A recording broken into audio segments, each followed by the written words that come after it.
threat of some sort or whether that is simply precautionary. What we can tell you is that just in the last several minutes here, 2 or 3 minutes, a second or third, I guess technically, extraordinary event has happened here in Lower Manhattan. You can see this extraordinary plume of smoke that is, or was at least, the second tower of the World Trade Center. Perhaps 3-4 minutes ago, you could, from where we were standing, see that second building that is just a bit to the south of the first building, but you can't see it anymore. It is covered with smoke.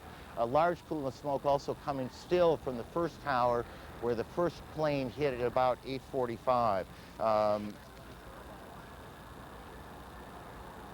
We can, by the way, if we can cue the tape, we can show you that second attack, or at least the second explosion in the Trade Center that occurred at about 9:15 Eastern Time. As you can imagine, there you can see to the right of your screen a plane coming in. We do have a report of a hijacked American Airlines plane. It comes into the south side and then boom, you can see the fire coming out the front or the north side of the building. I guess that'd be the northeast side of the building.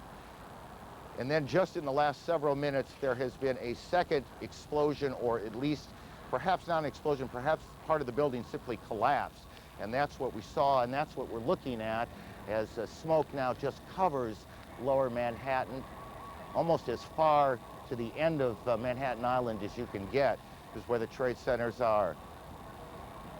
The Sears Tower in Chicago has been evacuated, and we continue to check on the circumstances there. The Pentagon, the State Department, and the White House have been evacuated in Washington as well. The president has,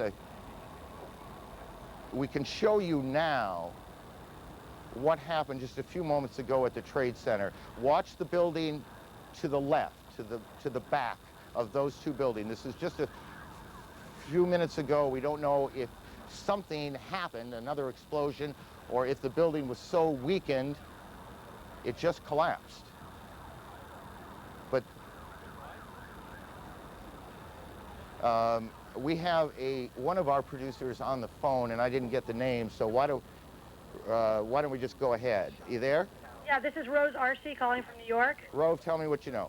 Just a few minutes ago, we saw there's a portion of the building where the first plane struck that seemed to be buckling inside itself, almost as if the top of the building was going to fall. Shortly after that, two people, it's hard to tell whether they were being pushed or they physically approached themselves the sort of river side of the building. It would be the west side of the building, and appeared to jump from the top floors, just under where you're seeing the smoke and fire. That is extraordinary. The South Tower, the World Trade Center, has collapsed.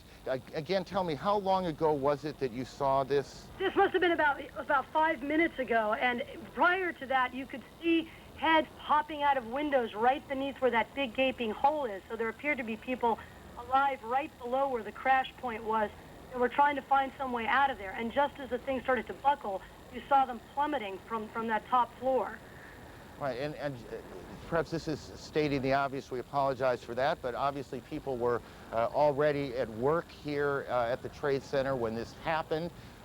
We don't know how many people have been hurt in all of this. We have no idea at this point. As you look at an aerial shot coming from I guess that would be coming from the south of the Trade Center, or what is at least the Trade Center behind those huge plumes of smoke.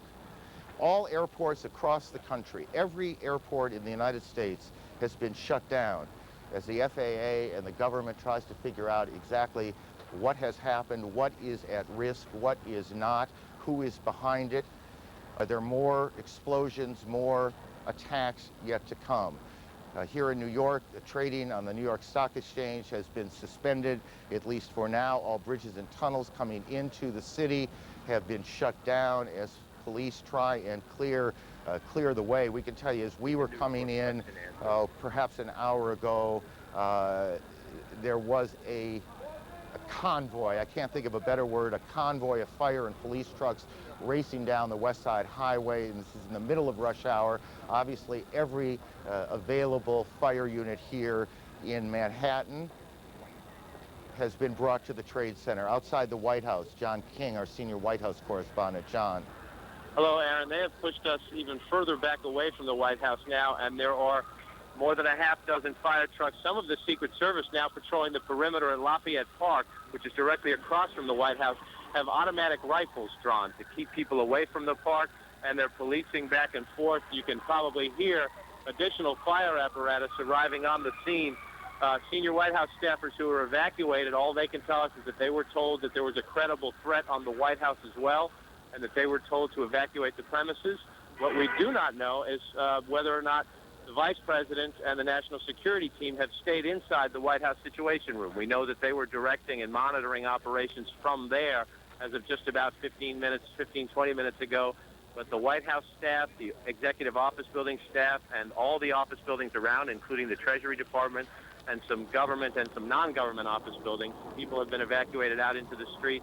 And again, the Secret Service now putting up yellow police line tape, and some of them patrolling Lafayette Park with automatic rifles, which is a scene quite extraordinary here across from the White House. John, tell us as best you can what the government's national security apparatus will do right now. I mean, what do you guess is happening, and where is it happening? Well, I don't want to guess at all, but from the White House Situation Room, a president or a vice president can direct a war, can direct a full-scale world war. The White House Situation Room is where all information is accessible to all information from the United States military, from the Federal Emergency Management Agency, from the Federal Aviation Administration in this case. The White House Situation Room is prepared just for situations like this, unfortunately, to be prepared in a time of crisis for the president to monitor incoming information and to direct any U.S. military or non-military emergency response. The White House Situation Room is a bomb shelter, for that matter. That part of the White House is a bomb shelter. Whether or not they have stayed in there is unclear. We know in the past that would be the routine. We just do not have a direct answer as yet because most of the staff, if not all of the staff, has been evacuated from the premises. So I gather you're just you're not able to get any calls into the building right now, or at least not getting them answered at this point. Calls you get into the building are not answered at this point. And more fire apparatus showing up now as we speak. We saw most of the senior staff come out. We have not seen the national security staff that we would recognize anyway, but I should note there are other gates from the White House. We are on the north side, and this is John, you're being drowned out by the sirens. Alan Dotz-Frank of our bureau here in New York joins us on the phone. Alan, where are you? Hi, Aaron. Our colleague Jennifer Westhoven also has just arrived. She was closer to the building. I'm just south of Canal Street, about 10 blocks north of World Trade Center. And just before 10 o'clock, parts of the building began peeling away. People started screaming. Jennifer tells me, because she was a little closer to the building, that the police began yelling, "Run, run." And thousands of people started running away from the buildings as they were falling. That was, of course, followed by a onrush of ambulances and special police vehicles. Some people have told us, although I can't confirm this, that dozens of stories of the building have fallen away, maybe down as low as the 30th floor. Let's get him, Mike. And again, just because we lost a little bit at the beginning, where are you physically now? This is I'm just south of the Holland Tunnel in downtown Manhattan, perhaps 10 to 15 blocks north of the World Trade Center. Got it. And the pictures that our viewers are looking at, this was that collapse of the South Tower. Correct. Just a few minutes ago here in New York. Yes, and moments after that, people began running toward us. Jennifer Westhoven, who normally is at the stock exchange, was only about 5 blocks away, and she saw the same thing. Alan, thank you. Let me go to one of New York's deputy mayors, Randy. Former deputy mayor. What are you hearing, Randy? I only know what I have seen on television. I've tried to talk to some friends. Here we go. Hand me the microphone. There we go. I only know what I've heard on television. I've tried to speak to some friends. Obviously, phone lines, communication is difficult. You know, nothing prepares you in life for a senseless tragedy like this one, but there is no city better prepared to deal with such emergency situations than New York City. Tell me, based on the plan, what is happening 30 blocks away? Sure. Mayor Giuliani established early on an Office of Emergency Management to coordinate all the government agencies involved. So you have coordinated leadership of police, fire, health, all the city agencies responding to that emergency. They've planned for this kind of event. Unfortunately, this is not a unique occurrence in the life of New York City or our country. Tragedies like this It may have not be a happened. unique occurrence, but it is a very rare and extraordinary one. It is extraordinary, Right. and therefore, in New York City, we have coordinated response, and they're responding now and providing every help that they can under these extraordinary circumstances. Hang on one second. We have a report now of an explosion on Capitol Hill, and we are checking that out. We have a report of a plane crashing at the Pentagon being evacuated, fire on the mall in Washington, the State Department evacuated, and we have all flights shut down across the country as officials sort out what's happening here. Randy, back to you for a second. How much of the, well, if I recall this correctly, there is what was called a bunker, the mayor's bunker for these sorts of events in the Trade Center, correct? There is an emergency management center at the Trade Center. Clearly the mayor is not there. I have not spoken with the mayor, Okay. so I don't know his physical location, but I do know that coordinated emergency response started immediately. It's something that the city prepares for, and it's something that, under these tragic circumstances, the city is doing everything it can to respond. How much of the plan changed after the World Trade Center bombing in '93? Well, there was no coordinated city response. There was no Mayor's Office of Emergency Management. Rudy Giuliani established that. It's been one of the hallmarks of his tenure, and unfortunately, there are extraordinary circumstances like this one where that coordinated effort has to come into play and is coming into play now. Why don't you, if you can, stay with us for a little bit. Sure. I suspect other questions are going to come up. I want to go through again what we know here at this point, and also point out some things that are not insignificant that we don't know. And one of the things we don't know is we do not now know how many fatalities there have been and how many injuries there are.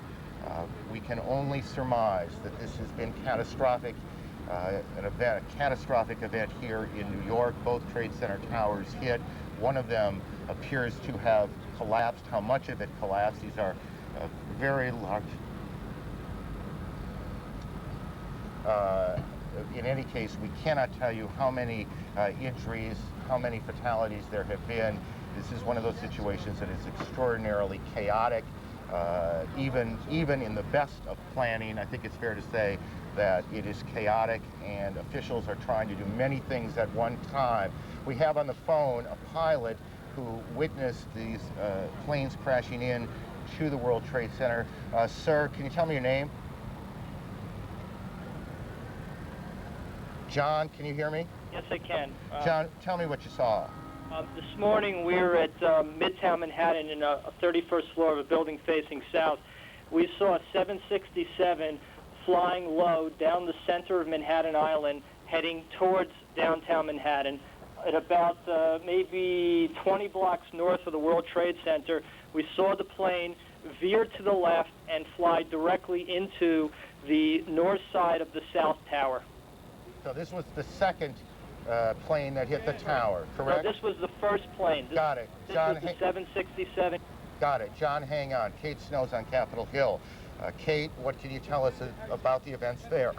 Well, I'm a couple of blocks away from the Capitol right now. I can tell you that about a half hour ago, the Capitol building itself was evacuated.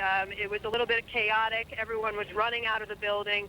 People ran a couple of blocks away. We have now been pushed back by security. We're within 2 blocks of the Capitol. I did see myself a plane about a half hour ago circling over the Capitol. Now, whether that may have been an Air Force, a U.S. plane, it's unclear. But that seemed to be the reason, according to security guards that I talked with, for the evacuation of the Capitol. They had seen something or heard something suspicious. They've evacuated the Capitol and the surrounding buildings, the office buildings, at least on the House side, which is where I'm standing. There are 3 House office buildings. Those have also been evacuated. We're seeing members of Congress are walking by us here on the sidewalk. I can also, go ahead. Kate, I'm sorry, and if you've said this, I apologize, and I apologize to viewers too. Was there, to your knowledge, an explosion at the Capitol? No, sir, there was not. I can see the Capitol from here. Everything looks to be fine. There was, however, Aaron, a sound about 5 minutes ago that sounded like some sort of explosion. Everything's in close proximity here in Washington. It could be that may have been something that happened at the Pentagon. We're not very clear on that. But we did hear a sound. We heard something that sounded like a loud boom about 5 minutes ago. And Kate, you are again how far away from the Capitol building itself? I'm standing on Pennsylvania Avenue, which is a main artery in Washington, D.C., and I'm about 2 blocks away from the Capitol. I did just see a spokesperson, by the way, for the Speaker of the House, Mr. Hastert, Dennis Hastert, who tells me that Mr. Hastert and other leaders have been evacuated into what he called a secure location. It's not clear where exactly they are, but they've been put somewhere secure. And because we can't see it at this point, just give me a sense of what it looks like there. Are there many, many people on the street? The sidewalks, people are calm. I think most people don't really know what's going on. Most people haven't been watching the news. But the sidewalks are definitely full of people where, normally at this time of the morning there wouldn't be that many people out here. And as I say, I've been passed by numerous members of Congress and senators and staff, who I know well, who have been coming past me asking me what's going on. Okay, why don't you hang around here and continue to report on that. Let me just, again, for those viewers who are joining us at about 20 minutes past 10 o'clock Eastern Daylight Time, let me just briefly recap. Attacks on 2 American cities, New York and the Capitol in Washington. It began at about 8:45 Eastern Time when a plane crashed into the World Trade Center. That was the building hit first. And then about a half an hour later, a second plane, and I'm not sure if we have the tape available. If we do, we'll show it to you. You can see the second plane coming in from the right side of your screen, going into the tower itself. This is an extraordinary and troubling piece of tape.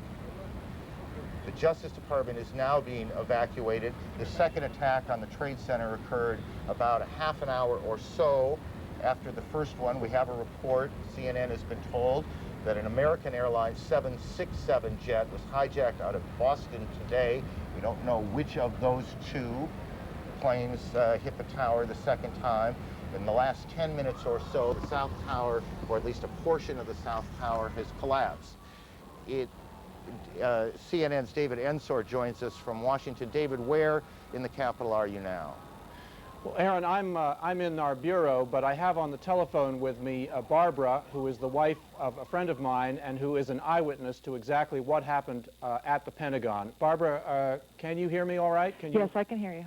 Well, what exactly did you see? Let's look at the Pentagon now as you describe what exactly happened at the Pentagon this morning. As we were driving into town on 395, there was an exit. We were trying to get off the exit for the Memorial Bridge. Off to the left-hand side was a commercial plane that came in and was coming too fast and too low. And the next thing we saw was it go down below the side of the road, and we just saw the fire that came up after that. How large was the explosion? It was large. Was there sound as well? That I can't verify because the windows were up in the vehicle. Was it clear to you what had happened? Yes, definitely. So you believe it was a commercial airliner that was hitting the Pentagon? Yes, and I'm not sure exactly where the Pentagon was in relationship to where the plane went down. But they are relatively close to one another. Whether it hit any part of that Pentagon, I'm not sure. How low was the plane? When it was coming down? Yeah. It was coming down on less than a 45-degree angle and coming down toward the side of the 395. And when it came down, it just missed the 395 and went down below it, and then you saw the boom, the fire come up from it. Were you able to see what kind of plane or what airline it belonged to? No, I did not see what kind of an airline. I just assumed because we were so close to the airport, it was coming into land. But it seemed awfully low to you? Yes, and fast. How big was the fireball? I'm spatially challenged at times, and it was pretty big. What did you think was happening? I know that hit the ground and exploded. Were you frightened yourself? Yes. Everybody stopped the cars, and we all got out of it and so forth. Right. Well, thank you very much. Thank you. Appreciate your talking to us. Aaron, back to you. David, thank you. CNN's David Ensor in Washington. CNN's Brian Palmer joins us on the phone from here in Manhattan. Brian, why don't you begin by telling me where you are? We are in front of the criminal courthouse after being pushed north slightly. We watched one of the towers of the World Trade Center disappear from the skyline. It basically folded into itself in a plume of gray smoke. A crowd of thousands of people dashed up Broadway, followed by emergency services personnel. That's all we know now. We're watching the plume of smoke and debris just sort of waft across lower Manhattan, and people are lining up at this payphone behind me trying to find out whether their relatives are safe. Let me just briefly go to Randy. Randy, just look out there and tell me what you're thinking when you see what now appears that at least part of one of the landmark buildings in this city, one of the most recognizable buildings in the country, is gone. It's the kind of moment you hope will never come. When you have been in government, when you care as much about this city and this country as a mayor like Rudy Giuliani does, it's a moment you pray will never come, and you pray for the families of anyone affected by this tragedy. But as a city, you know, we come together, and our emergency services provide every support they can in the face of such a senseless tragedy. It is an unbelievable scene as Incredible. You look down. I mean, we stand here at some point every day looking out at this city this time of year. It's extraordinarily pretty, and you see those two buildings high above lower Manhattan, and you look out there today and you see this gaping hole in one of them, these plumes of smoke that continue to pour from the scene, and you know that there's nothing behind. That second tower, or at least parts of it, are gone. We join now one of our affiliates, WNYW, and their coverage here in New York.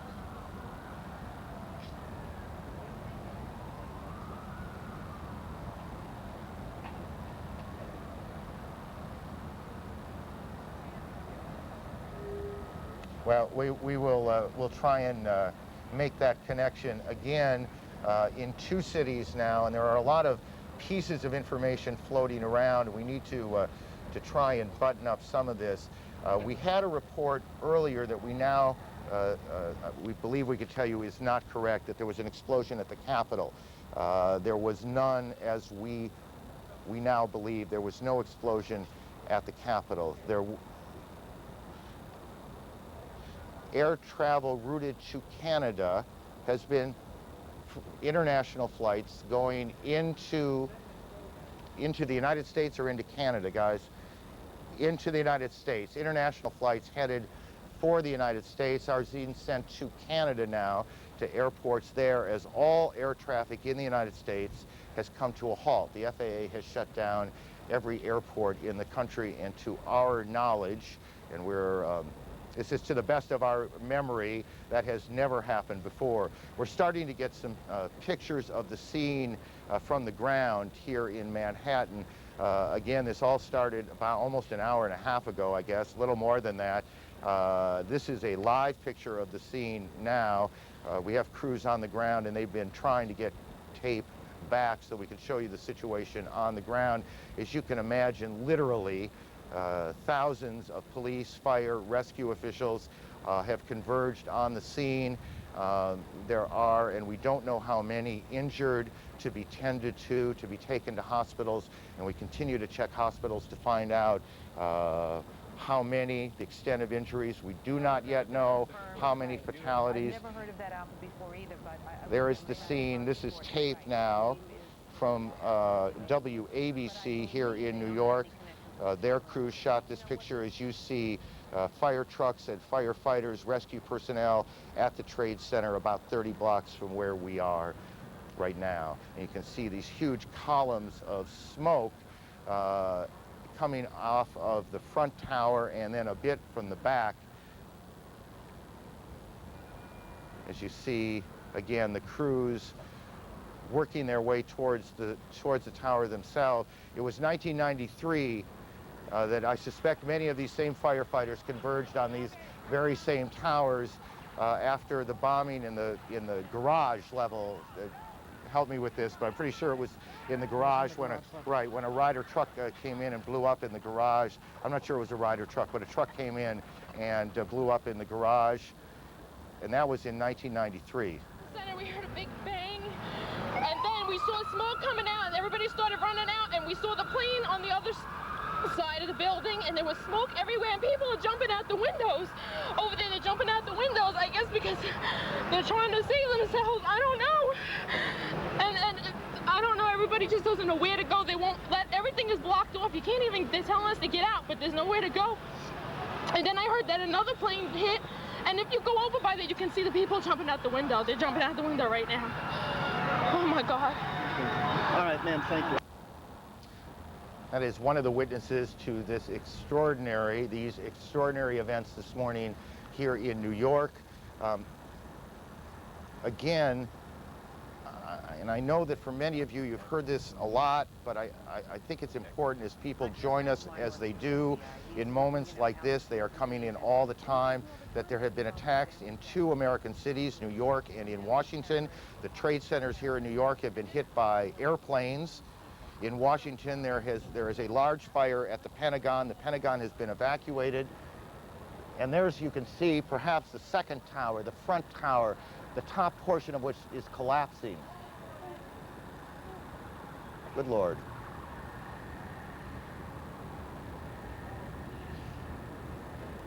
There are no words. You can see large pieces of the building falling. You can see the smoke rising. You can see a portion of the side of the building now just being covered on the right side as I look at it, covered in smoke. This is just a horrific scene and a horrific moment.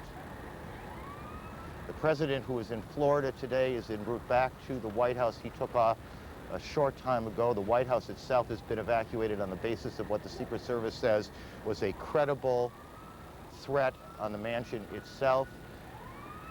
We believe now that we can say that portions of both towers of the World Trade Center have collapsed.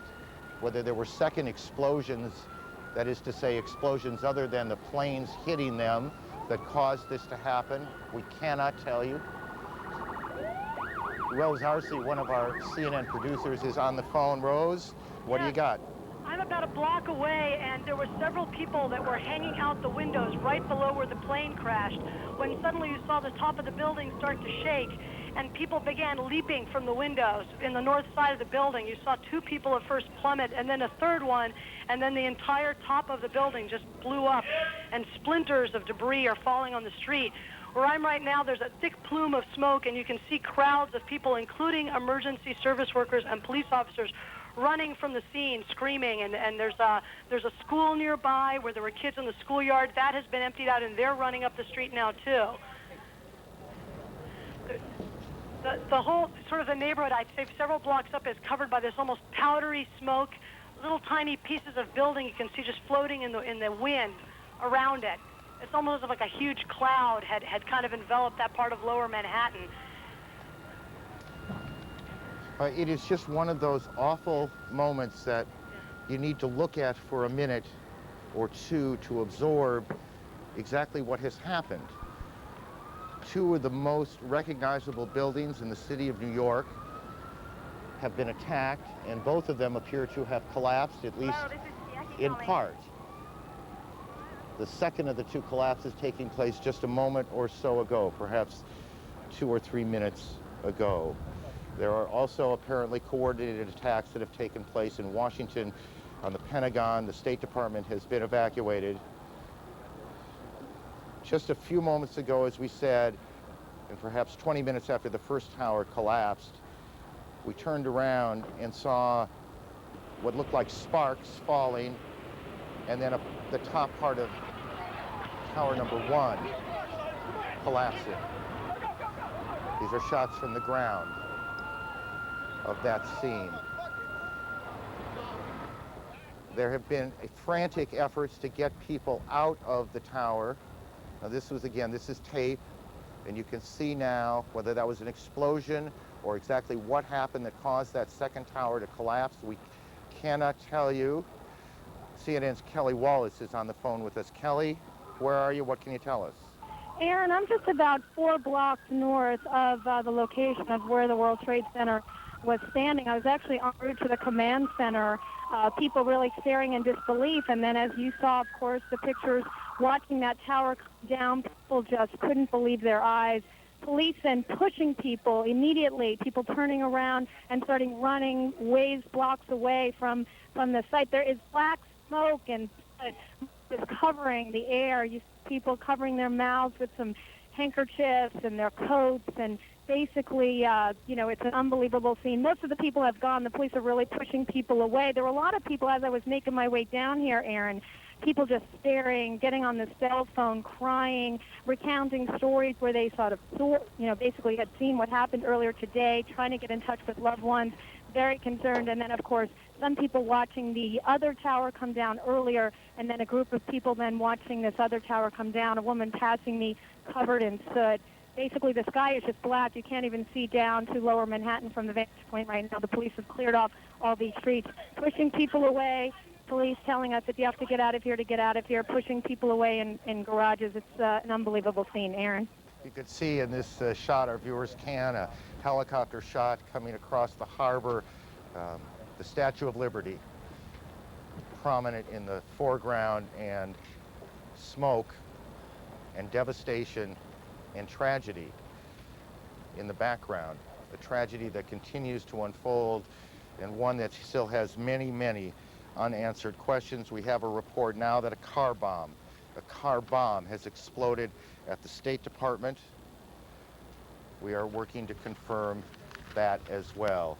Howard Safer is a former New York City Police Commissioner, the top police job here in the city, and he joins us for a few moments.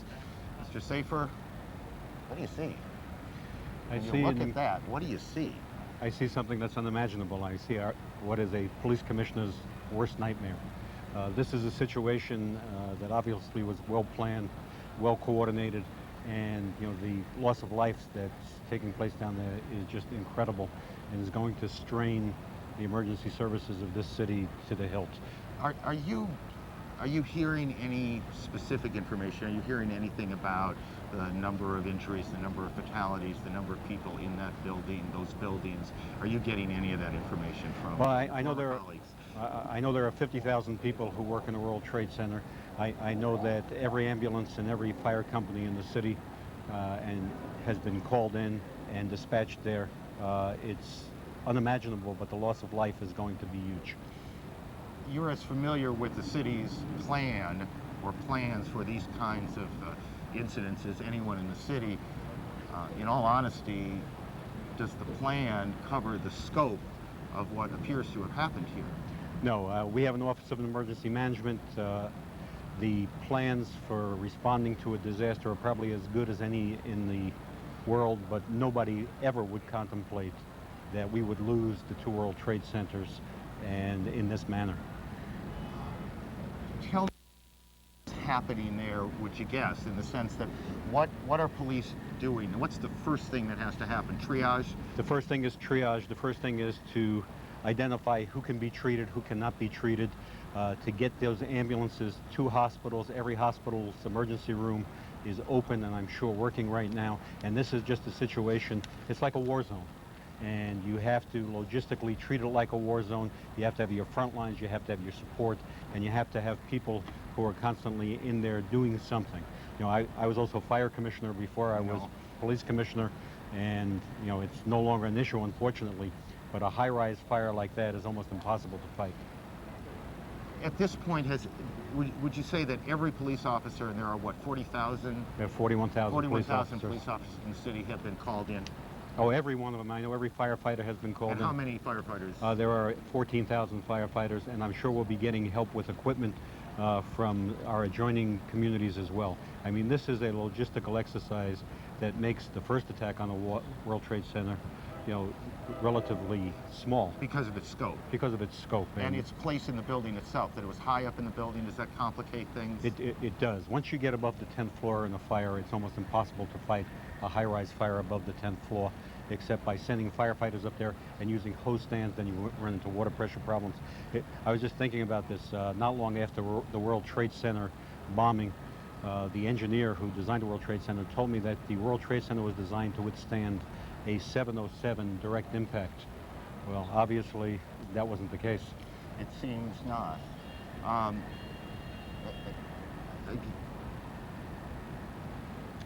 We are getting reports, and we are getting lots of reports, and we want to be careful to tell you when we have confirmed them and not. But we have a report that a 747 is down in Pennsylvania, and that remains unconfirmed at this point, and so we will check on that. I want to get back to the former commissioner in a moment, but again, to briefly recap, you have buildings in Washington now evacuated, the White House, the Pentagon. We have a report that there has been a collapse at part of the Pentagon itself. There was an explosion. You can see the Pentagon on the right side of your screen, and that is a live picture as well. On the left side of your screen, you see the situation here in Lower Manhattan in New York, where both of the World Trade Center towers have collapsed. This morning, as people were coming to work, all airports in the country have been shut down. International flights that were heading this way are being diverted to Canada. The White House has been evacuated. The president was in Florida this morning, and he spoke briefly and said, in truth, the kinds of things, and about the only kinds of things you can say in moments like this, that the government will do everything it can to hunt down whoever is responsible. This is obviously an extraordinary crisis for the president, and the first crisis, major crisis like it, that he has had to face, compared to the plane that was forced down in China.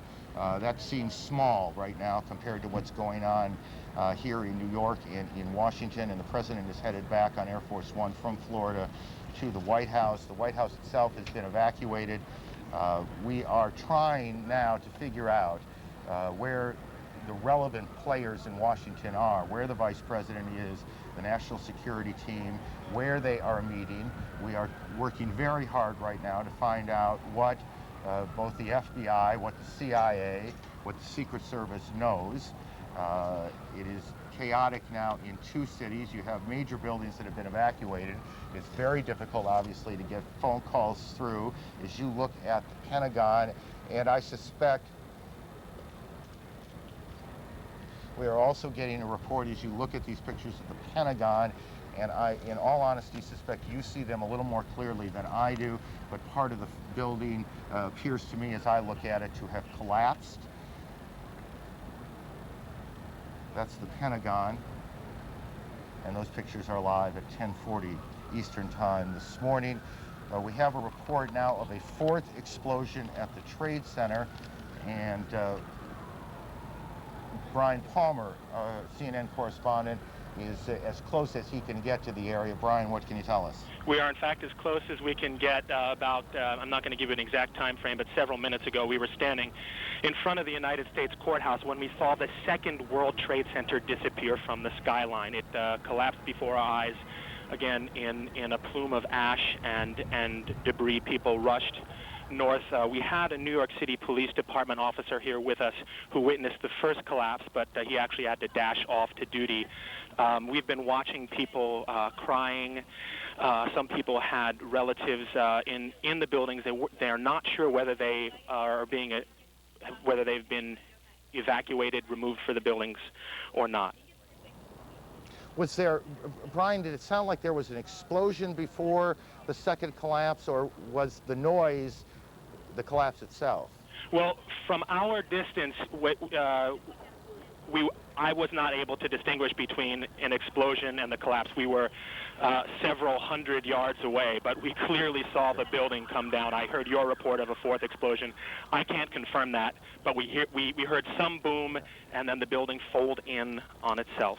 We are told, Brian, hang on, we're told that the Secretary of Defense is being evacuated from the Pentagon. The Pentagon, a portion of the Pentagon has collapsed after, and I'm not precisely sure on this, and I want to tell you when I'm not precisely sure, but apparently a plane or helicopter hit part of the Pentagon itself. As you take a look at the pictures there, I must say, every time we hear a plane coming up overhead, it gets a little nervous where we are.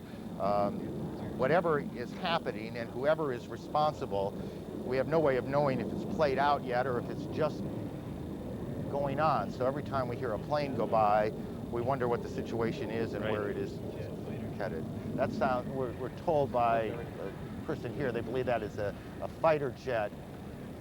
Federal office buildings around the country, is that correct? All over the country have been closed, or just in Washington? Well, we were not allowed into the federal courthouse here, where CNN maintains a workspace. The officers just said we're not allowing you in. I think that's a security precaution. Got it. Stay with me a little bit. All federal office buildings now, all federal office buildings in Washington, D.C. Are being evacuated as we speak to you now. There are a variety of reports, and it's important to try and put this in some kind of order, but the most important things to tell you if you're just joined in is that what has all the makings of an extraordinarily well-planned terrorist attack on both Washington and New York has taken place this morning. The trade centers here in New York, the 2 World Trade Center towers have collapsed after being hit by a plane. Maria Hinojosa joins us on the phone. She is in New York, down near the building. Maria, what can you tell us? Well, I'm actually at St. Vincent's Hospital right now, where at about 40 to 45 minutes after the first explosion, they started seeing patients here. What I'm hearing, and I have not been in the ER yet, is that they have at least 100 patients or more, that several of those people were dealing with issues of smoke inhalation, many of them throwing up, that there were several people who went directly to the operating room who are in very critical condition. Outside the hospital, people are coming in trying to help, to donate blood. Essentially, everybody here at this hospital is in a state of shock. I mean, I walked into the testing area, and the women here who usually just draw blood are also extraordinarily moved and shocked. They're moving in and out of the emergency room to try to help as many people as possible. Now, outside a block, about a block away from here, where you really had a bird's eye view of the 2 twin towers, which are the landmarks of New York City, the people stopped, the entire traffic has stopped. People have poured out of buildings and were watching, in fact, as one of the towers collapsed. And then you're really seeing a lot of people trying to move north, away from any place downtown near the World Trade Center area. People are just walking. The subways are stopped entirely all around the area of the World Trade Center. You can't get below 14th Street, and there just feels to be like a massive exodus of people walking north to get away from the area as far away as they possibly can. Maria, I know Kitty Pilgrim is with you as well. That's right, I'm right Kitty, tell us what you've been able to report on. I'm actually reporting from Kennedy Airport at the United Terminal, and I was here this morning flying out. When they made an announcement about 20 of 10 that all flights were grounded, people thought it was just a normal course of airport business these days, and so there was not much of a reaction, and then the news started to trickle through. It was not an official announcement made over the intercom. Kitty, let me interrupt for just a second. The Associated Press is reporting that federal officials fear that a second hijacked plane or another hijacked plane is headed towards the Pentagon, and I'm looking for the time on this. We will continue to check that out. Kitty, I apologize for interrupting. Why don't you continue? Did we lose her? Everyone didn't react, but then the news came through. I have never seen Kennedy in this condition. I've been here many times. People are in absolute shock. No one's talking. They were just staring at each other with their arms dropped to their sides. A pin could drop in the United Terminal. There were a couple hundred people there, and no one was saying anything. After about 20 minutes, people rushed to the phones. You cannot phone out. There's no real access back to the city. People are trying to get back. They've unloaded the baggage from the planes. They've asked that everyone pick up their bag and take it out of the terminal and take it home. And they're asking everyone to please leave. People are just finding it difficult to leave. They are not officially evacuating Kennedy Airport at this point, at least at the United Terminal. The attendants have been asked to stay. And again, there's still several hundred people standing around not knowing what to do. No one's even speaking. And again, for people, Kitty, thank you, not familiar with New York, Kennedy is the major airport handling international flights into the city. It is also an enormous complex of 7 or 8 or 9 terminals. That's exactly right. And in fact, the baggage has been unloaded into a separate terminal from where I am, and they're asking people to walk over, pick up their bags, and take them out.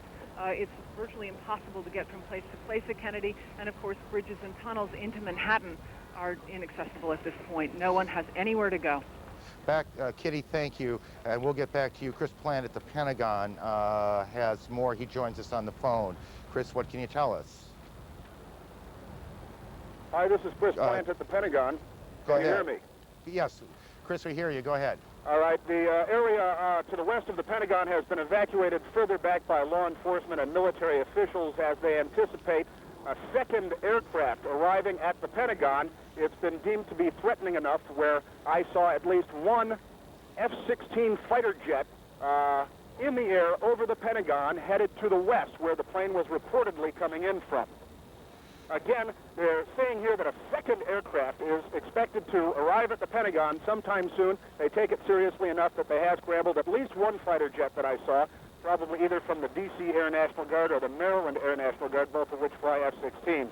The west front of the building of the Pentagon along Route 27 has now partially collapsed. About a 60-foot section of the building laterally has collapsed the entire 5 stories. The building is obviously, the fire is traveling inward in the building toward the courtyard, and this wedge, as they call it, of the Pentagon, the westernmost wedge, which was just refurbished and was in fact reinforced for terrorist attack and for just this sort of thing. I know that there were a significant number of injuries. I'm unaware of any numbers on fatalities at this point. People here who came from the building are suggesting that surely there were fatalities, but no one could confirm any. I have spoken to a number of people that I know who pulled people out of rubble. There were severe injuries. There are a number of helicopters here evacuating injured people, and I am told by one senior military source that the plane in the side of the building has been tentatively identified as a Boeing 767, a full-sized airliner, Boeing 767. But that at this point they're waiting for the arrival of a possible second plane, which has been deemed to be a threat, and as I said, fighter jets have been scrambled to address that matter. Chris, stay with us. That's extraordinary bit of information coming out of Washington now. Let me add to something that we said earlier. We have a report now that a large plane crashed this morning north of the Somerset County Airport, which is in western Pennsylvania, not too terribly far from Pittsburgh, about 80 miles or so. Boeing 767 jet, don't know whose airline it was, whose airplane it was, and we don't have any details beyond that which I have just given you. We don't know if this is somehow connected to what has gone on in New York and Washington, but we do know that another plane has crashed, this one about 80 miles south of Pittsburgh, or at least to the southeast of Pittsburgh. Rose Arce, one of our producers here in New York, joins us on the phone. Rose, what do you have that's new? Yes, just a while ago, I think you saw that collapse of the top of the World Trade Center. Well, it looks like a large chunk of that debris has hit a building very close by, about 2 blocks away next to an elementary school, causing another explosion. So for the last few minutes, I've been watching people running from that direction. There was one man, I'm not child, but you saw on the street. I've seen several emergency service workers carrying other emergency service workers from the scene. There's a haze everywhere. It's very, very difficult to see, but there has been the whole area has been covered by soot and ash. So it looks almost like snow. So as people are coming up the street, running from the scene of this new explosion, you can see them slipping on the ash and literally having to drag each other up the street. There's an incredible amount of panic down here in downtown Manhattan as people are realizing that they really need to leave the area entirely after spending the last hour or so just watching this from afar. Rose, stay with us. Terrific work. Let me throw another couple of pieces of information out as we continue to put this all together into a straight line if we can. The United Nations has been evacuated. The United Nations building on the east side of Manhattan has been evacuated. The city is in, this is election day, a primary election for mayor and city council races here in New York. That election has been postponed until further notice. Obviously, we are in the middle of an extraordinary catastrophe that started about 8:45 Eastern Time here in New York when one plane crashed into one of the towers of the World Trade Center. About a half an hour after that, as people were converging, as fire and police and rescue teams were converging on the scene, a second plane appeared to the west of the Trade Center buildings and slammed into the second tower. That's what you just saw. Fire shooting out the north and east side of the tower. Shortly after that, we began to get reports of events taking place in Washington.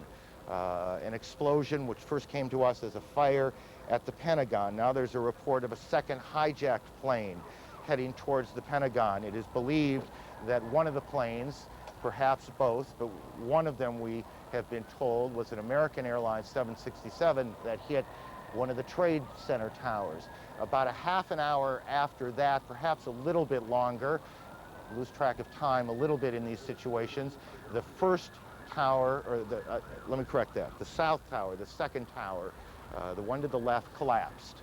It collapsed in a cascade of smoke and spark, and what we cannot tell you is if there was a second explosion that caused that collapse, or if it was simply, that's the first one, that's the South Tower collapsing, and that was about a half hour, give or take, after the planes hit the tower. Then shortly after that, just as the smoke was starting to clear away, the second tower, and that's what you're looking at now. Again, this was not very long ago, 10, 15 minutes ago. The second tower, it almost looks like one of those implosions of buildings that you see, except there is nothing controlled about this. This is devastation. How many people? There are 50,000 people who normally go to work in the Trade Center buildings. How many of those people had arrived already? How many of those people were trapped on the upper stories? How many of those people have been hurt? How many of those people died? We cannot tell you now. We can tell you that hospitals throughout the New York area are receiving literally hundreds of patients, and they are performing triage. They are trying to figure out who could be treated, who needs help first. This is sort of standard operating procedure. We are just being told now that Israel has evacuated all its diplomatic missions around the world. Israel has evacuated its missions. We are told now that Yasser Arafat has condemned these attacks, and we don't know yet who's behind them. Britain has condemned these attacks. Germany has convened its National Security Council, and we will check and see if events are going on in those places or if that is simply a reaction to what has gone on here in Washington and in New York. CNN's Gene Meserve joins us on the phone from Washington. Gene. K Street, which is one of the major thoroughfares here in Washington, it is absolute gridlock. It takes about 15 minutes to drive one block. Ordinarily, this time of day, there'd be nothing near this kind of traffic. You see pedestrians filling the sidewalks, many of the businesses and offices here having closed. You see cars absolutely pouring out of the parking lots, contributing to the absolutely horrendous traffic situation. Many people trying to use their cell phones. However, cell phone service has become very difficult in this town because of the crush on circuits. For the most part, people appear to be very calm and collected. I will tell you, though, that as I drove, I looked at the car next to me full of some young women who I would guess were in their 20s, several of them crying their eyes out, obviously very upset as they listened to the radio and heard the news of what is happening in this city in New York also. Aaron, back to you.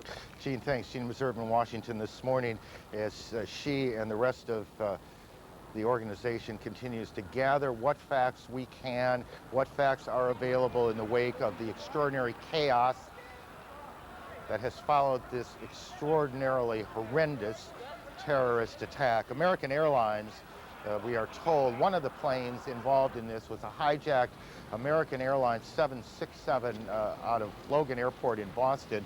American Airlines will say what is knows, what is is known as you look at the White House being evacuated a short time ago, or is that live? And I'm not sure on my monitor which it is. I believe it's taped from a short time ago. In any case, American Airlines will talk to reporters in about a half hour or so, 11:30 Eastern Time. One of its planes involved in this, and we will bring that press conference to you live when it happens. Here in New York, hospitals are being overwhelmed as hundreds of patients are being brought in and being treated. We cannot tell you, we would not even begin to guess what the numbers in this will be, how many people will have died by the time this day is over, how many injuries have taken place in both Washington and New York. But as former Police Commissioner Howard Safer told us a few moments ago, obviously the numbers are going to be extraordinary. Who do we have on the phone, guys? Just help me out here. Patty, are you there? Yes, I am here. What do you got? About an hour ago, I was on the corner of Broadway and Park Place. That's about 1,000 yards from the World Trade Center when the first tower collapsed. It was a massive explosion. At the time, the police were trying desperately to evacuate people from the area.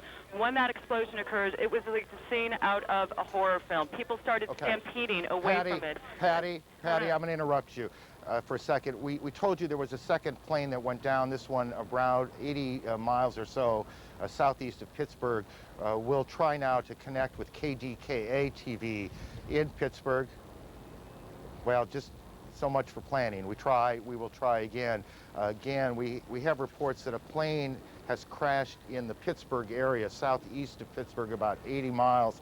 And at varying times, we've heard that this was a 767 and a 747. I'm not sure it matters which it is. What matters is that a plane has crashed in the Pittsburgh area.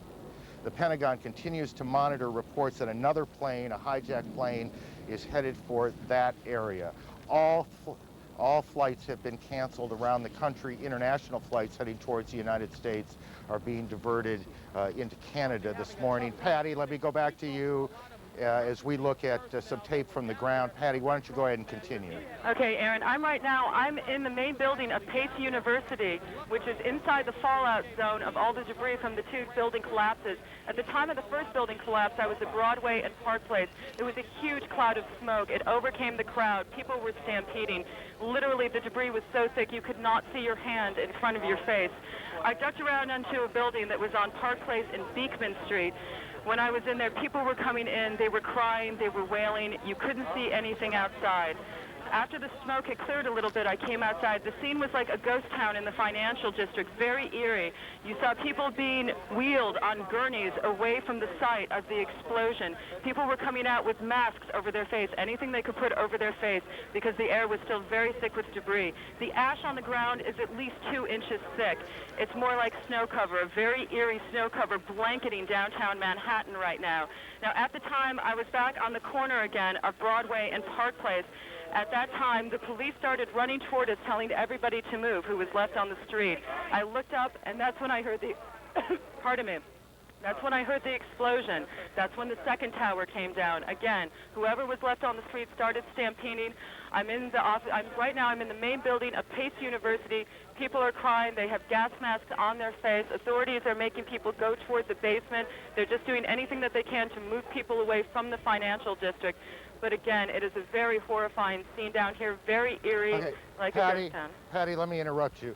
Mayor Giuliani is on the telephone, is part of New York One's coverage. We join our affiliate for that. Mayor Giuliani, since we have New Yorkers listening, and obviously their thoughts are with the people who are down there. Urge them to remain calm, to remain at home, or to remain at their place of business, unless they're in Lower Manhattan. By that I mean south of Canal Street. If you're south of Canal Street, get out, walk, and walk slowly, carefully. There are plenty of police around, but just walk directly. If you can't figure out what else to do, just walk directly north. That'll get you out of the dangerous smoke area. It'll also do us a big favor. It'll open up those streets because we're going to be moving a large number of ambulances and emergency personnel in and out of there all day. I've talked to the governor. He is putting the National Guard on alert so that they can relieve our police officers and our firefighters later this afternoon. And we've asked the federal government for help from the from the urban search and rescue team. So right now, we're using all of our police and firefighters and emergency personnel to help the people down there. Later on, we're probably going to need reinforcements. Mayor Giuliani, I realize that it must be more than a chaotic situation, particularly since the bunker has been compromised and cordoned off. But can you give us any sense? There are so many people watching now who must have loved ones down in that area and are concerned of the systematic... My heart goes out to them. I've never seen anything like this. I was there from shortly after it happened and saw people jumping out of the World Trade Center. It's a horrible, horrible situation. And all that I can tell them is that every resource that we have is attempting to rescue as many people as possible. And the end result is going to be some horrendous number of lives lost. I don't think we know yet. But right now, we have to just focus on saving as many people as possible. Can you give us a sense of, if there is in fact some system being implemented, what that system is, and where people are being taken? People are triaging. People are being taken to every area hospital possible, even virtually within minutes. I drove down right past St. Vincent's Hospital, and I could see them actually on the street ready to take people, and that was within minutes of the first airplane hitting the World Trade Center. So the hospitals are ready. We'll be moving them to all different area hospitals, triaging them. The main thing is having those streets open so that we can get people in and out of the southern part of Manhattan as quickly as possible, so that we can move them, to hospitals all over the city. And Mayor Giuliani, we'll let you... That system is in place. They're doing it. We just need the cooperation of people in getting out of there. We'll let you get back to the operations there, and we do appreciate you taking the time for us here. But once again, the only thing to do now is to remain calm and try to assist in the rescue effort. Thank you. Now let's pray.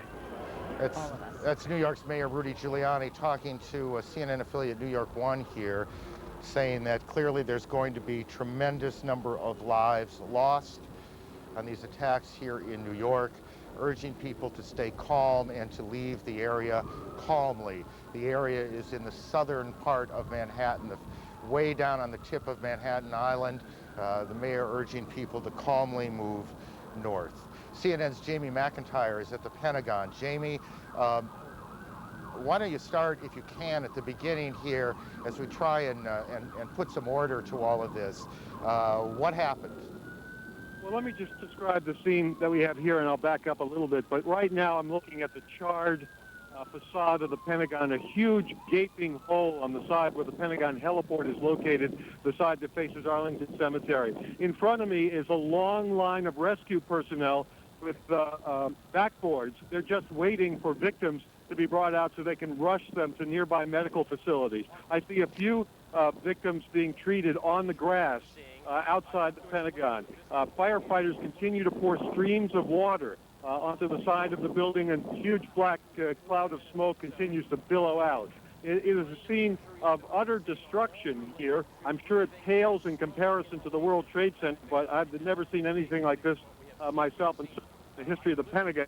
There's been nothing like this. Again, a huge gaping hole. You can see the exposed 5 floors of the Pentagon offices just ripped apart.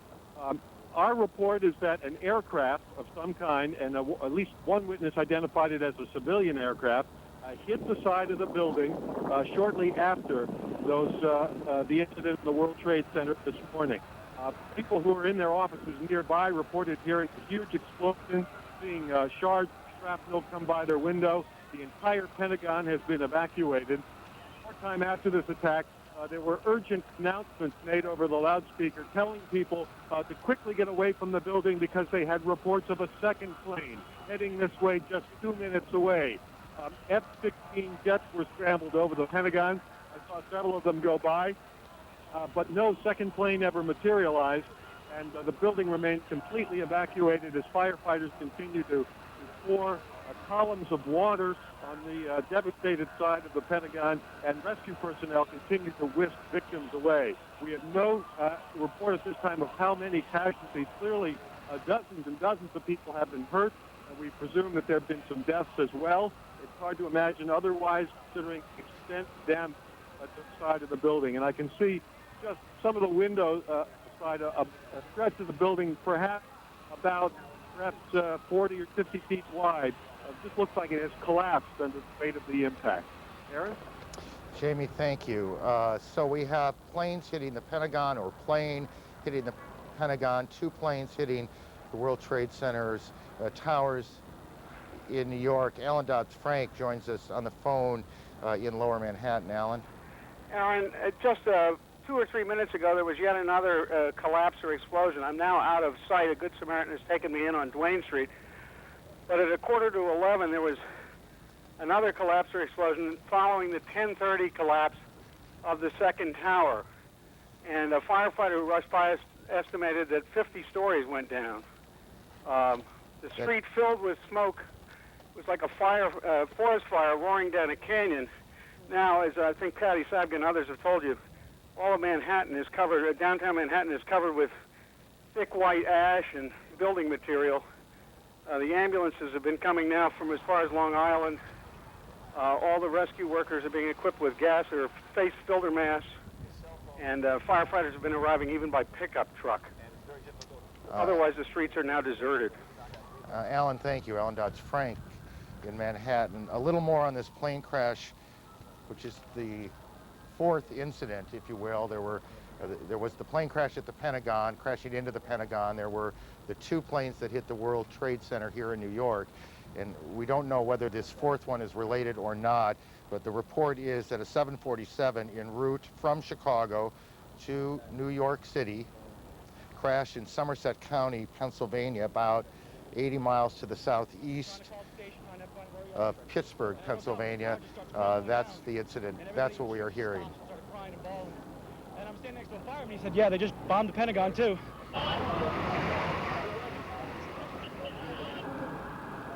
Our colleague, Jeff Green, well, we have a little more sound here from witnesses. I'm with the firewall company. The doorman goes to me, wow, I never seen a plane flying so low. And we looked out at it, all of a sudden, boom, it seemed like it wasn't even real. And we came running over here closer to the place, and all of a sudden we saw the other explosion. I don't know.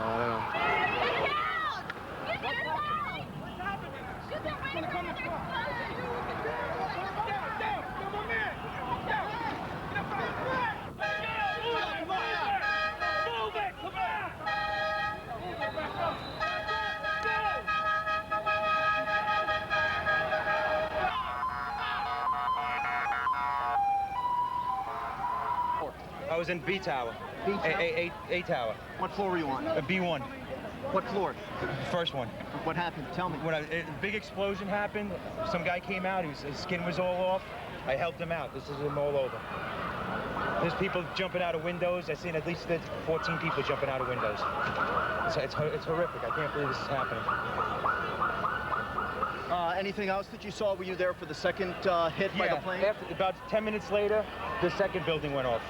Did you see it? Yes, I saw it. It just blew up. A big explosion. People started running. It was just chaos everywhere.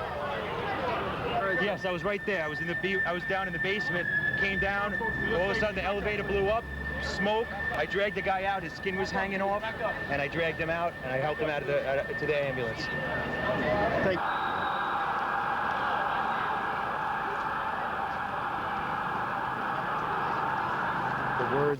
The words of some of the witnesses here in Manhattan this morning, and the pictures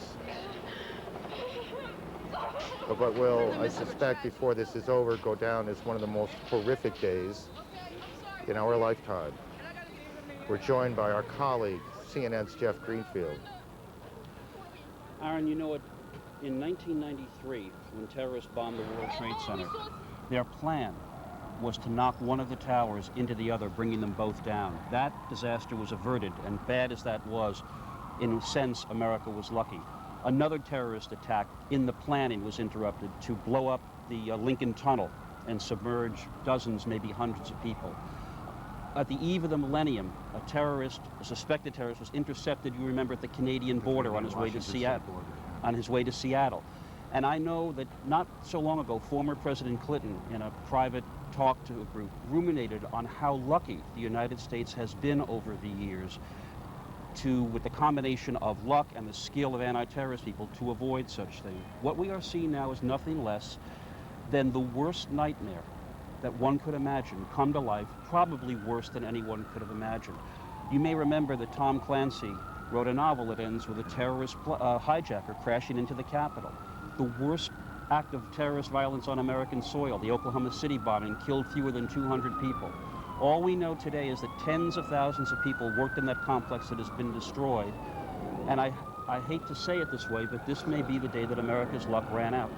Well, it is hard, isn't it? I mean, you look out here, you see the Statue of Liberty to the right, and these buildings off to the left, the attacks on Washington. We don't know a lot about who's behind this or what this is all about, but the symbolism of these attacks is extraordinary. Is extraordinary. CNN's David Ensor is in Washington, and he joins us. David? Aaron, I'm talking to U.S. officials who are obviously working on who's responsible for this. Their working thesis is that this is overseas terrorism, not domestic. They say they cannot rule out additional attacks yet to come.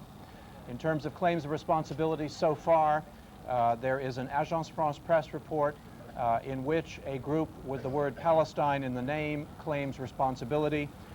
There is also a report quoting personnel close to Osama bin Laden, the fugitive Saudi accused terrorist, denying that that group was involved. But again, U.S. officials say they can't shed any light on whether these reports are correct or incorrect. Usually when this kind of attack occurs, you have claims of responsibility from all sorts of people who had nothing to do with it, so it's a very fluid situation at this point. But the Central Intelligence Agency of the United States has been evacuated from its headquarters in Langley, Virginia. There are some key personnel still in the headquarters, but the operations center has been moved elsewhere. U.S. officials saying they don't want to talk about where exactly the headquarters staff and operations staff has been moved to, but that staff is focusing now on trying to find any shred of information that could help the U.S. government figure out who is doing this and how to put a stop to it. Aaron? David, you tell me if I'm right or wrong here. As a practical matter, there are not a whole lot of groups that the United States government knows about that are sophisticated enough, have the kind of money, the resources to pull off something like this. Fair enough?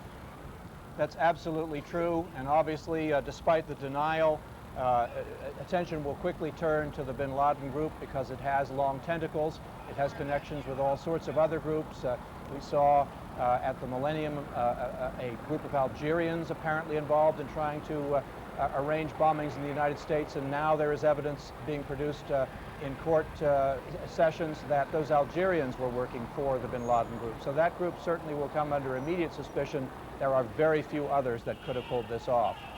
Aaron? Right, I mean, just because of the enormity of it all and the sophistication required to stage these multiple attacks, this is not something some small cell can pull off. This is obviously a group or groups, well-financed and extraordinarily well-organized. That's correct. Now, another thing you'll notice is that you remember the attack on the USS Cole in the Yemen harbor. That was the first time that kind of an attack using small boats with bombs in them had been used against an American warship. It worked once. Now the U.S. Navy has taken steps to make that much more difficult to do. Officials saying this may work once. They will now have to take measures to try to make sure that this kind of thing can't be done again. But these are apparently hijackings of civilian aircraft. So it was a sort of modus operandi that was dreamed up in some evil terrorist's mind and done on a massive scale here today, Aaron. David, thank you. CNN's David Ensor, our national security correspondent, on what he is hearing, what he knows, what the reports are as we approach 11:20 Eastern Time. For those of you just joining us, and as you can see on your screen, the Taliban, the government in Afghanistan, expected to make a statement soon, and we'll monitor that for you. For those of you just joining us, let me try and put as many of these pieces together as I can as we stand here in New York. At about 8:45 Eastern Daylight Time this morning, the first of the Trade Center towers was hit by a plane. It crashed into the south side of the tower. About a half an hour later, a second plane came from the right, and you can see it coming behind the first tower, and then it hits the tower, and you'll see the flame and smoke coming out, I guess 3/4, maybe a little more, up the tower. That's where this all began. About a half an hour after that, the first of that tower that is now you see in flame there in your shot collapsed. The top collapsed. And there was an enormous, I don't want to say explosion, but there was an enormous plume of smoke, sparks, as we looked over from where we're standing. And then a little bit after that, and I want to be careful on time because it seemed perhaps 10 or so minutes, but I'm not sure. The second tower, which in fact was the first one hit, collapsed as well, and that's what you're about to see. Our reporters in the area say they heard loud noises when that happened. It is unclear to them and to us whether those were explosions going on in the building or if that was simply the sound of the collapse of the buildings as they collapsed, making these huge noises as they came down. But as we look back, the smoke now, which has gone from white to a kind of gray, clearing away, we are, I guess, Jeff, I want to know what's behind the smoke, but I have the worst feeling is that very little. And the fact is that we've already been hearing from even the fragmentary reports from people on the ground, stories beyond horror, people jumping out of windows because of the flames. The fact that this happened shortly before 9 and then the second hit shortly after 9 means that most of the people were either right in the vicinity or actually at their desks. So one doesn't want to be overly grim, but the fact is there were large, thousands of people were in these two buildings. Again, 50,000 people come to work in those buildings. Many thousands more pass through those buildings every day. There are retail shops on the lower floors of the Trade Center. It is where the PATH trains from New Jersey come in. Correct. The trains, the commuter trains coming from the other side of the river from New Jersey come in and drop off and pick up their passengers. So it is an extraordinarily busy area. It is also an area, for a number of reasons, rich in symbolism to this city and to the country. You can see from where we are the Statue of Liberty in New York Harbor in the scene. So that's what happened in New York. At about the same time, and again, I don't want to put times on much of this yet, after one of these hijacked planes hit the Trade Center in New York, events started to unfold in Washington. A plane hit the Pentagon. And then there was a major fire at the Pentagon, and the Pentagon has now been evacuated. The State Department has been evacuated. The president, who was in Florida, went before cameras to denounce, as you would expect, and as we would expect, this terrorist attack, promising to hunt down those responsible. It was the president himself who first used, at least as I heard the story unfold today, the word terrorism. There was no doubt in his mind, at least. The president now is heading back.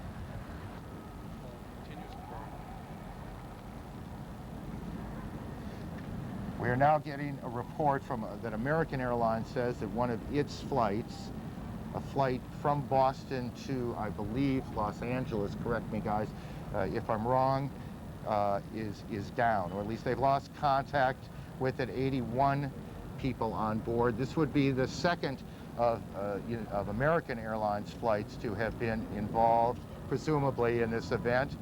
Another flight, this one from Dulles to Los Angeles, is down with 54 passengers on board. So, again, so there are two American Airlines, one Dulles, Washington, D.C. to Los Angeles, the other Boston to Los Angeles. Both American Airlines planes reported by the airline to be down. It is also believed that an American Airlines plane, a 767, was involved in one of the hits on the Trade Center as well. We don't know if there's a reason why it is American and not any other. We won't speculate as to whether there is or not. We'll just tell you what the facts are as we get them, and that's what we have. American says 2 of its planes down, and I assume that is 2 other than the one that hit the Trade Center, and you guys check that out to make sure I'm right. Jim? And we have a report of a crash in Somerset County, outside of Pittsburgh.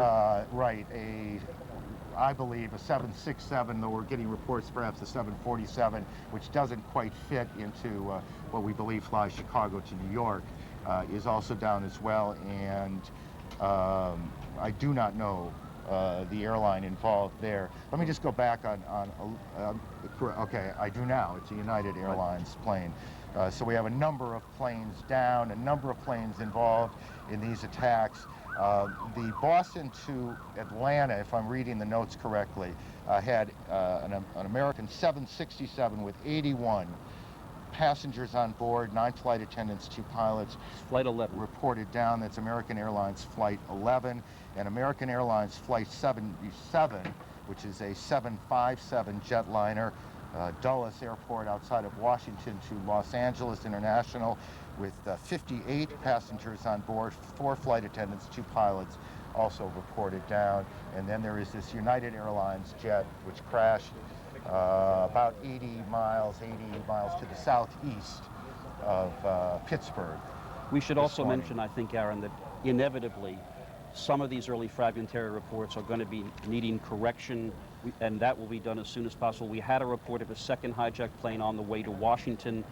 Capitol Police were reporting that there have been no signs of that plane. We simply, at this point in this awful story, have to just tell our viewers we will do everything we can to report this accurately. If fragmentary reports need amending or correcting, that will be done immediately. And I think in fairness here, there is in a number of places right now, perhaps 4 or 5, chaos.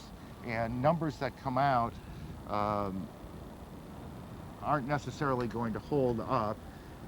And in our reporting, we will be a bit conservative on some of this until we track it down. There's no point in allowing this thing to seem worse than it is. It is already horrendous, and we don't need to make it any worse by misstating numbers, and we want you to keep that in mind. CNN Medical Unit reports that the Center for Disease Control in Atlanta, the Centers for Disease Control, is preparing bioterrorism teams to respond to the incidents. This, we are told, is simply precautionary. We have absolutely no reports and no evidence that there is any biochemical or bioterrorism going on, but clearly what is happening in every department of the United States government, and I suspect in every department of most major cities right now, the plan that they hope they never have to implement, the plan that they spent years preparing, is now in effect, not just here, not just in Washington, but around the country, because no one knows precisely where this is going. CNN, my colleague Judy Woodruff joins us from Washington. Judy? Aaron, we've been watching this here in the Washington Bureau. I'm in the studio now just a few blocks from the Capitol, from the United States Capitol, and the first thing I want to tell you is that everyone I'm sure on their minds is God rest the souls of those who've lost their lives this morning in New York, in Washington, near Pittsburgh, in Pennsylvania. It is just a story for which there are no words to describe. Here in Washington, we are keeping a very close watch on the Pentagon. You've been reporting, Aaron, and other CNN correspondents. A plane evidently crashed, a commercial jetliner crashed into the Pentagon earlier this morning.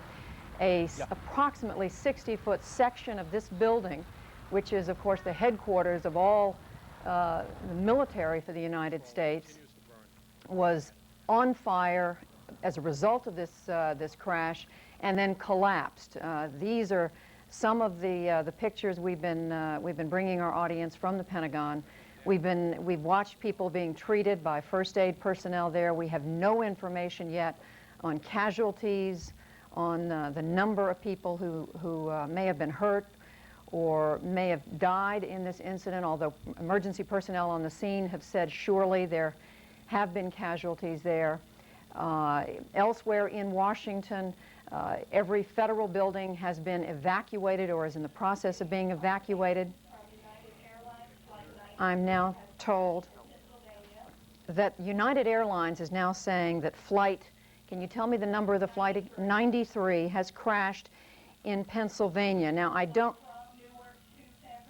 a flight from Newark, New Jersey to San Francisco. Now, we don't know if this is the same airplane that Aaron was reporting a little earlier crashed in Somerset County near Pittsburgh. Aaron had reported that some minutes ago, and now we are getting a confirmation from United Airlines that its flight United 93 on the way to San Francisco has crashed.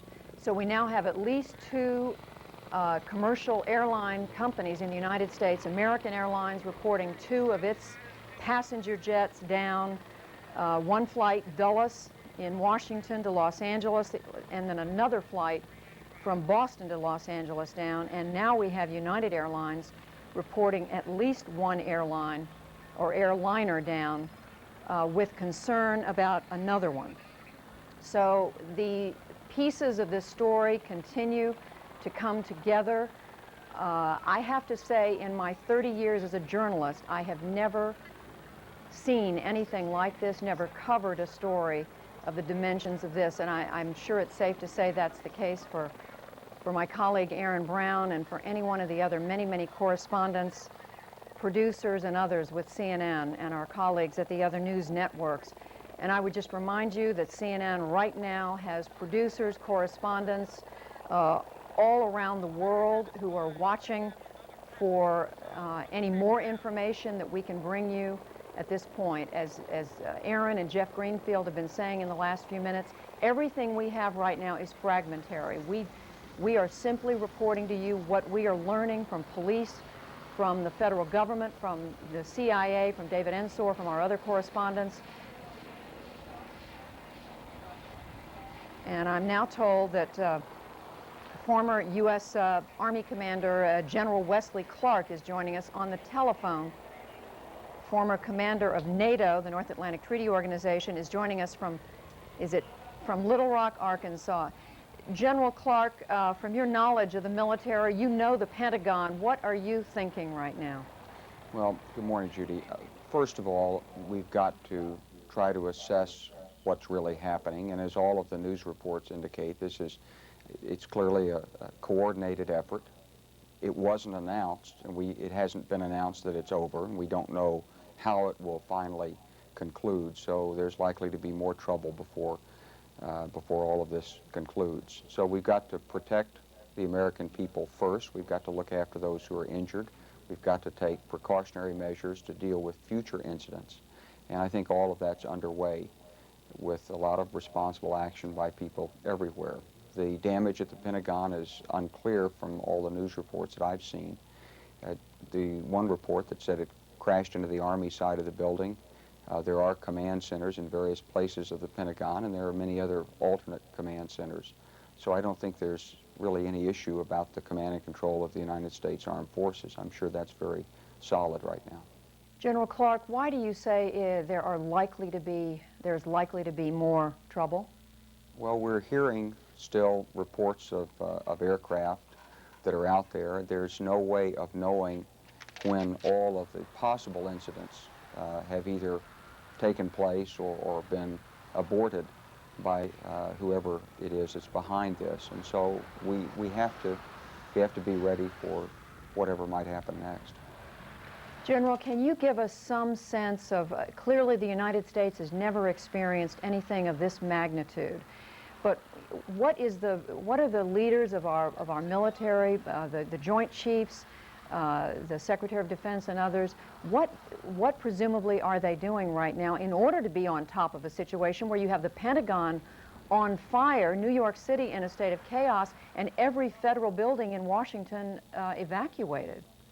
Well, first of all, we'll be trying to assess what happened. We'll be making sure that the protection posture of our bases worldwide and all of our units out there is raised so that we're able to protect our forces and our family members, and then we'll be looking to provide assistance to wherever such. I'm Gloria.